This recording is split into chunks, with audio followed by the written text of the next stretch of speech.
Good evening. This is the news tonight, your daily roundup of all that has happened across India and the world. I'm Ishan Russell, and tonight the focus is on the nuclear deal that India and America are trying to seal in London right now before the US President and the Indian Prime Minister meet in a couple of days. What's the latest on the negotiations? And a lot more we have over the next half hour. But first, the headlines we're tracking right now. Ahead of his India visit, US President Barack Obama says Pakistan should bring the 2611 perpetrators to book. Contact group on civil nuclear deal meets in London for the third time to clear hurdles.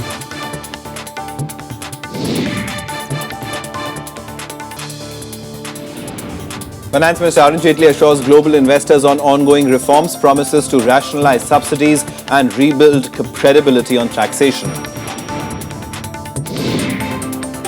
In the Delhi elections, Congress releases poll manifesto. EC censures Aam Aadmi Party leader Arvind Kejriwal for accusing the BJP of spreading communal violence. In Ara in Bihar, a woman triggers a bomb blast in the district court premises, leaves 2 people dead and 16 injured. And second seed Roger Federer out of the Australian Open Tennis Championship, suffers shock defeat in 4 sets at the hands of Italian Andrea Sippi.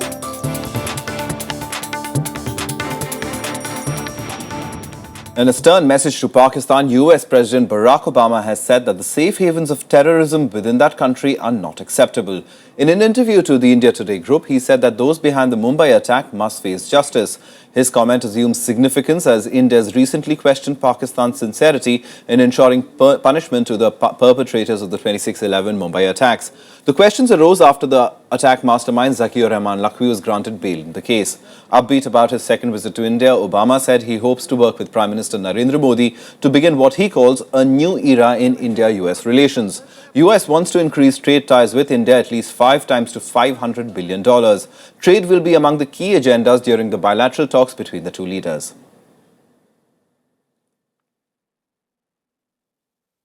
And India and the US are facing stumbling blocks in the effort to find a breakthrough in the nuclear deal. 2 days ahead of Obama's visit to India, talks in London have not made headway on key hurdles. Nuclear liability is one of the key issues that remain a sticking point. The question is whether gaps can be bridged when Obama meets Prime Minister Modi on Sunday. India and the US are trying to narrow differences on nuclear trade ahead of President Barack Obama's visit this week. On Thursday, a contact group set up by Obama and Prime Minister Narendra Modi met for a second day in London to hammer out an accord. But there are some sticking points that are yet to be ironed out. One of the major hurdles is the nuclear liability issue. India's liability law holds the suppliers directly liable in case of a nuclear accident. The US wants India to follow global norms under which the primary liability is with the operator. But India has ruled out any changes to its law, which was written under the shadow of the Bhopal gas disaster. To find a way around it, the US has offered that it will monitor material or equipment supplied by a third party and used in reactors built by them. But India is unlikely to compromise its nuclear sovereignty. All eyes are now on Obama and Modi with the hope that the bilateral meeting between the two will iron out all differences. This is the third time that the contact group that was set up by Prime Minister and President Obama is meeting in the last 4 months. In fact, it is the third time they are meeting in approximately 45 days or so. So, you can see the element of effort that is going into discussions on the nuclear issue. We are sure that with the kind of commitment both the Indian government and the US dispensation has shown towards the civil nuclear deal, definitely there would be a breakthrough in the days to come.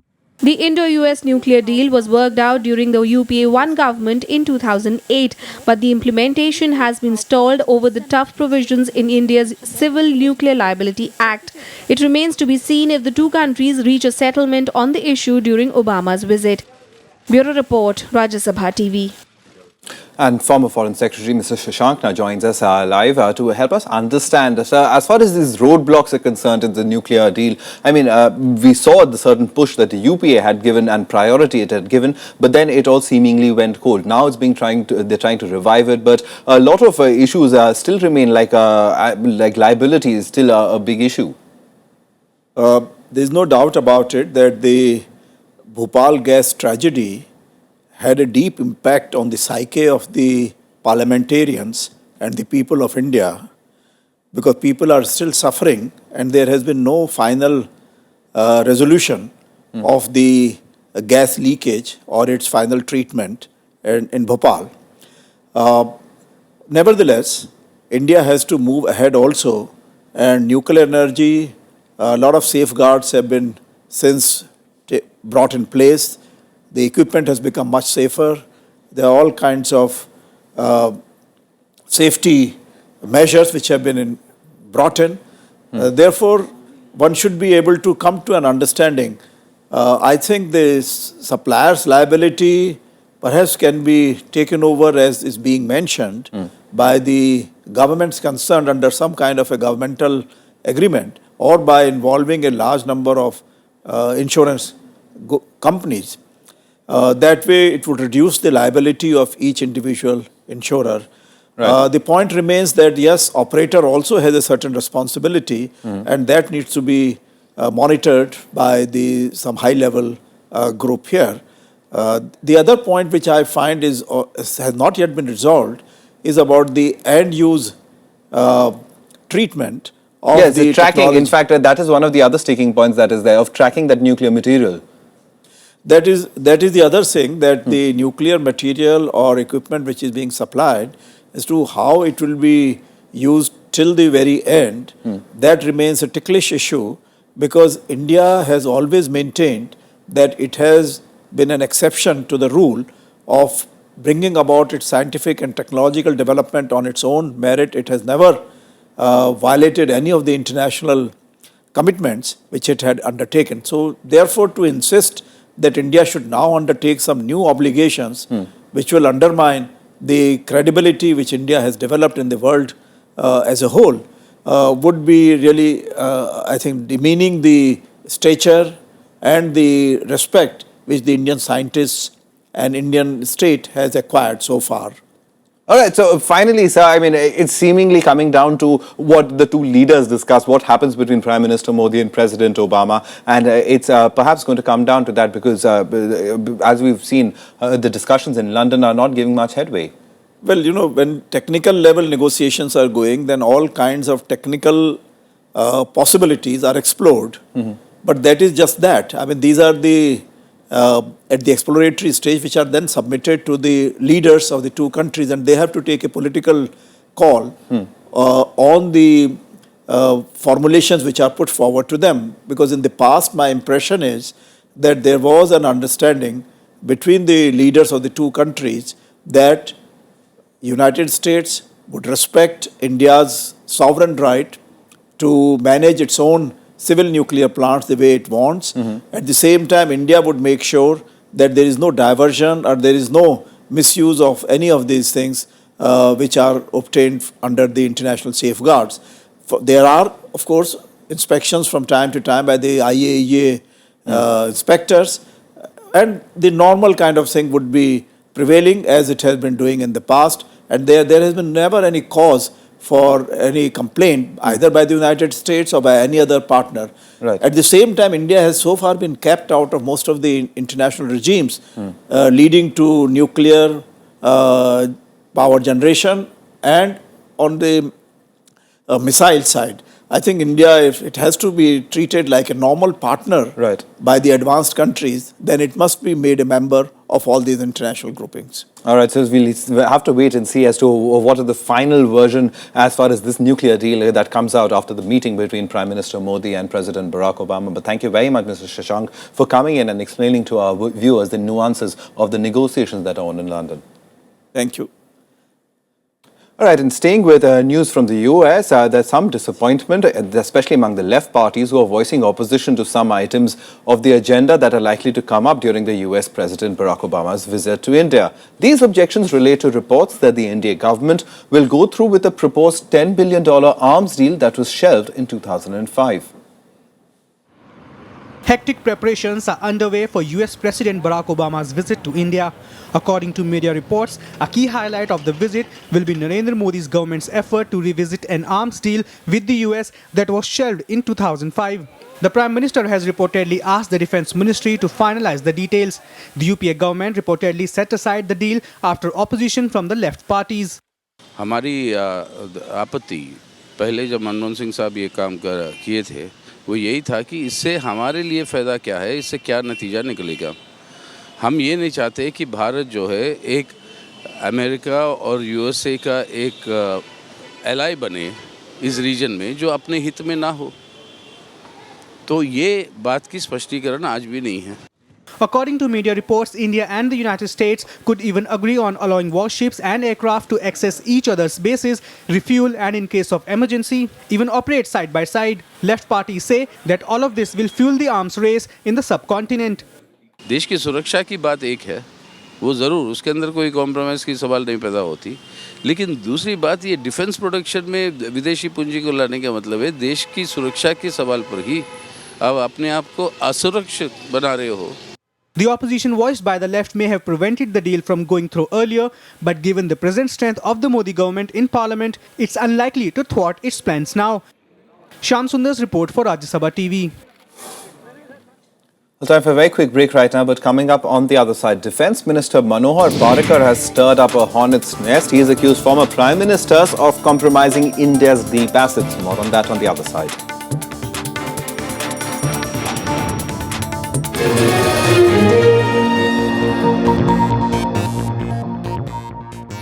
Welcome back. You're watching the news tonight.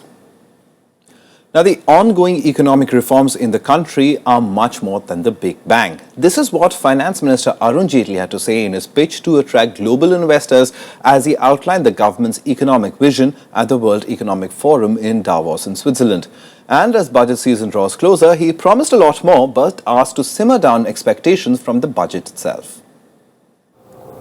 Wooing global investors, Finance Minister Arun Jaitley made strong promises on rationalizing subsidies on kerosene and cooking gas, rebuilding credibility of taxation structure, and calling a joint session of Parliament to get the insurance bill passed if it's not cleared in the coming session.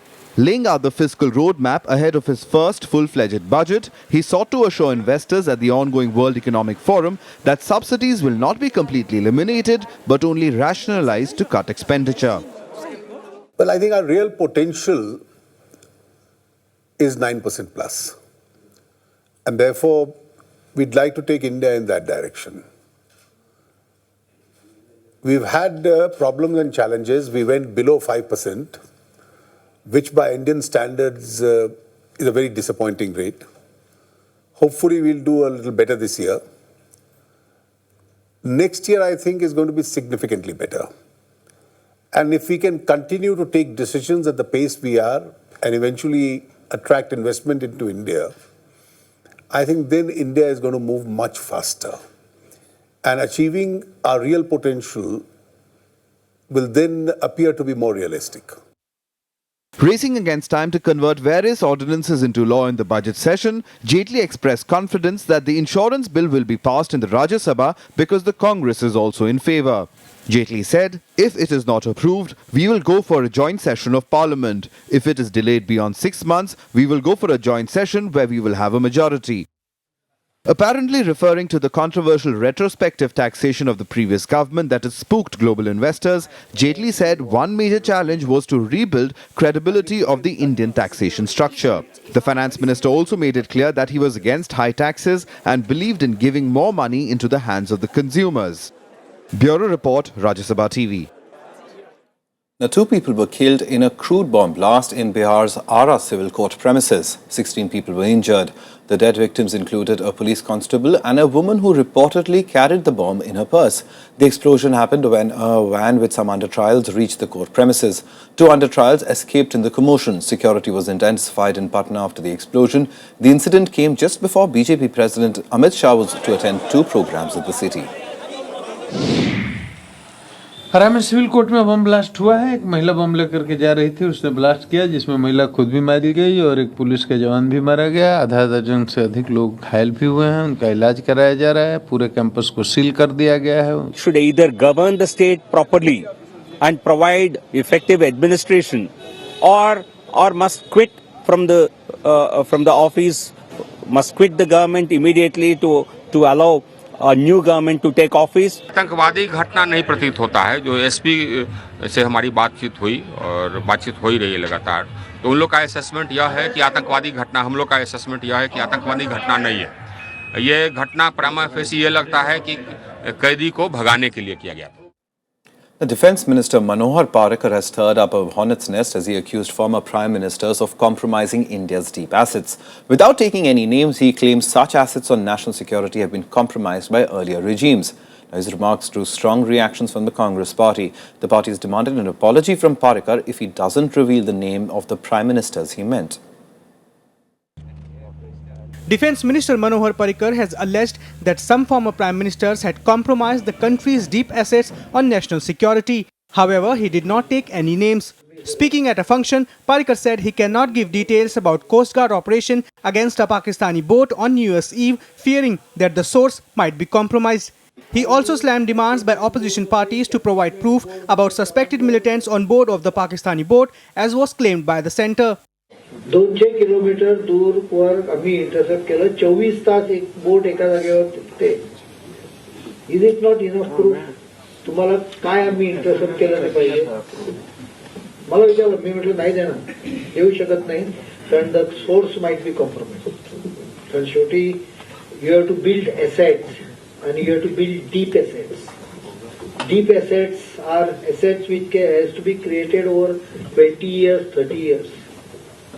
दुर्दैवाने इथं या देशात असे प्रधानमंत्री होऊन गेले की जे deep asset सुद्धा कॉम्प्रोमाइज केले, ते नाव घेत नाही. But his remarks drew sharp criticism from Congress. The party has dared Parikar to reveal names or be ready to apologize. The defence minister should come out with the facts.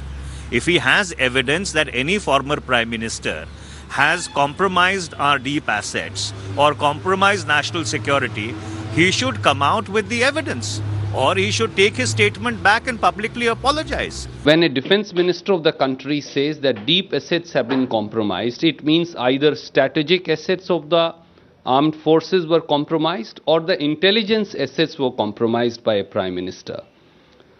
We call upon the defence minister to place all these facts with evidence in public realm so that people of India know what he is saying. Opposition parties, including Congress, had questioned the Coast Guard operation and demanded evidence that the vessel that exploded with 4 men on it was carrying suspected terrorists. Bureau Report, Rajya Sabha TV. Talking about elections in Delhi now, the Congress party released its manifesto for the assembly polls. The party manifesto is in 2 parts, in fact. The second part will be released on Saturday. The manifesto was released by Delhi Congress chief Arvinder Singh Lavli. While releasing the manifesto, he said his party's ideas are different from that of the BJP or the Aam Aadmi Party. Though this time around the Congress's promise of electricity tariff reduction is quite similar to its rivals. It promises electricity at ₹1.50 per unit. The manifesto says that all government hospitals will have diagnostic centres and MRI centres, and the 4th phase of the metro will give concessional rates to students. It also promised a hike in old age and widow pension to ₹2,000.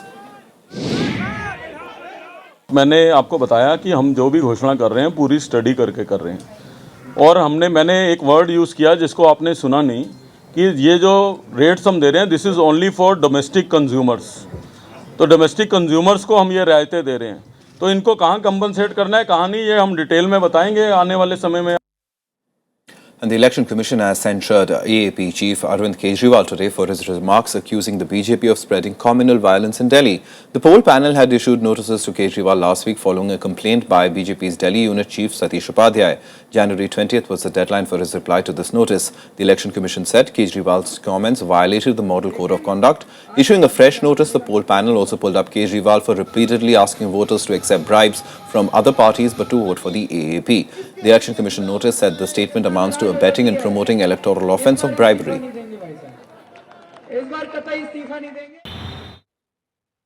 Now, the CPM has criticised the Shantakumar Committee report on restructuring the Food Corporation of India. The party charged that the report was prepared under the guidance of the Prime Minister's office while calling it a blueprint to destroy India's public distribution system, procurement and storage systems. The CPM further said that the recommendations will eliminate achievements in addressing undernourishment and malnutrition in India. इस बिल्कुल गलत प्रस्ताव से जिससे 67% जहां जनता की coverage की बात थी वो अभी काट कर वो 40% लाना चाहते हैं।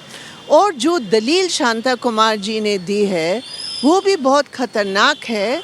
उन्होंने कहा फूड सिक्योरिटी वोट सिक्योरिटी हो गया था। तो ये उनकी इतनी संकीर्ण समझ है, जबकि हिंदुस्तान का वर्ल्ड हंगर इंडेक्स में अभी भी 55 नंबर है। Well, time now to take a look at some of the other stories from across the country and nationwide. Former Karnataka Minister G. Janardhan Reddy left a Bangalore prison 3 years after he was jailed for a string of cases accusing him of corruption and illegal mining. The Supreme Court granted Reddy bail earlier this week after the CBI has said it had no objection in him going home. The markets extended their record-setting spree for the fourth day today. The Sensex closed above the 29,000 mark. It rallied as much as 402 points in trade to hit a fresh lifetime high of 29,409. Nifty also touched another peak of 8,774 points. 18 fresh cases of swine flu were reported in Delhi, taking the total number of cases to 179. The health department has said there was no cause for alarm and the seasonal infection will disappear once warmer days set in. Meanwhile, 2 people have died from the virus in Rajasthan, taking the toll to 15 so far this year.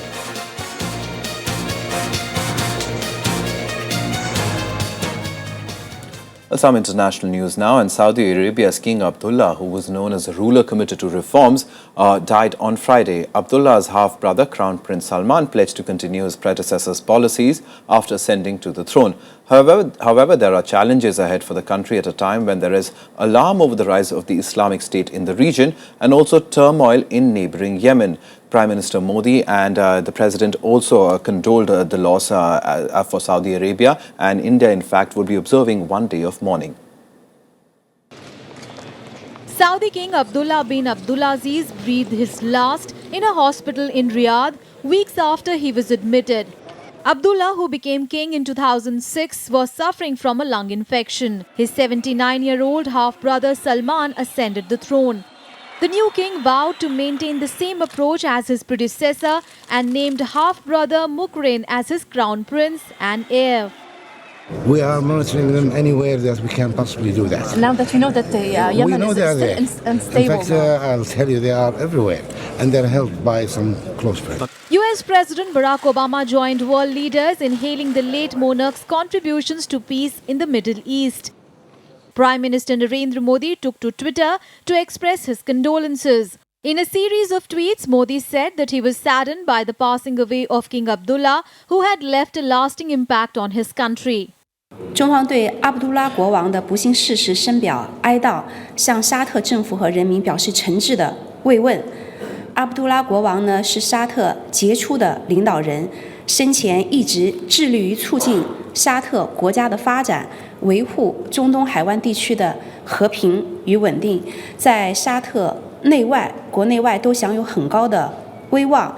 He was an experienced leader and a wise king, and he has had the courage in a very demanding period of time to stand up and to introduce a peace process for the Middle East.